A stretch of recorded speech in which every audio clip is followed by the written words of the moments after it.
কি বানাচ্ছি আজকে দেখো, দাঁড়াও দেখাচ্ছি তোমাদেরকে। এই যে এটা হচ্ছে বেসন আর চালের গুঁড়োর ব্যাটার, তার মধ্যে কি ডুবিয়েছি দেখো। এটা আমার অনেক অনেক দিনের দিনের কি মানে বলতে গেলে বছরের ইচ্ছে ছিল যে একটু তোপসে ফ্রাই খাবো। তো আজকে ফাইনালি পেয়ে গেছি বাজারে তোপসে মাছ। এই যে আমার অলরেডি 3টে ভাজা হয়ে গেছে। এই দেখো গরম গরম তোপসে ফ্রাই এখন খাবো আমরা চা দিয়ে।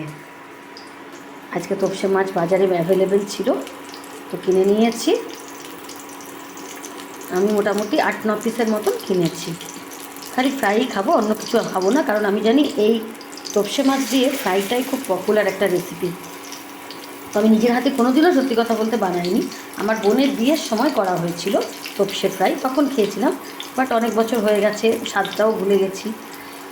তো আজকে একদম ঠিক করে নিয়েছি যে ডাল ভাত আর তোপসে ফ্রাই খাবো। দুপুরবেলা হয়ে গেছে খাওয়া, আর কয়েকটা রেখেছিলাম বাঁচিয়ে বিকেলবেলা চায়ের সাথে খাবো বলে। তো এই যে ভাজছি, এই দেখো এত ভালো লেগেছে না খেতে, তোমাদের কি বলবো, দারুণ। কিছুই না, একটু আদা রসুন বাটা দিয়ে একটু গোলমরিচের গুঁড়ো দিয়ে এই ব্যাটারটা আমি গুলে নিয়েছিলাম। চাল আর চালের গুঁড়ো আর বেসন ভালো করে গুলিয়ে নিয়ে, আর তোপসে মাছটাকে আমি নুন হলুদ আর গোলমরিচের গুঁড়ো আর লেবুর রস দিয়ে ম্যারিনেট করে রেখেছিলাম।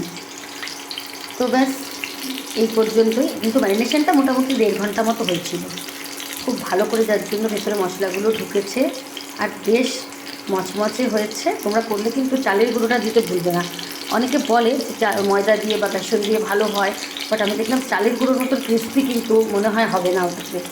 চালের গুঁড়োটা যে ক্রিস্পিটা হয়, ক্রিস্পিনেসটা আসে, এটা কিন্তু অন্য কিছুতে আর মনে হয় না অতটা হবে বলে। হয়তো কর্নফ্লাওয়ার দিলে হতে পারে। তো তোমরা একবার ট্রাই করে দেখো। এই যে গরম গরম তোপসে ফ্রাই আর কফি খাবো এখন। টাটা।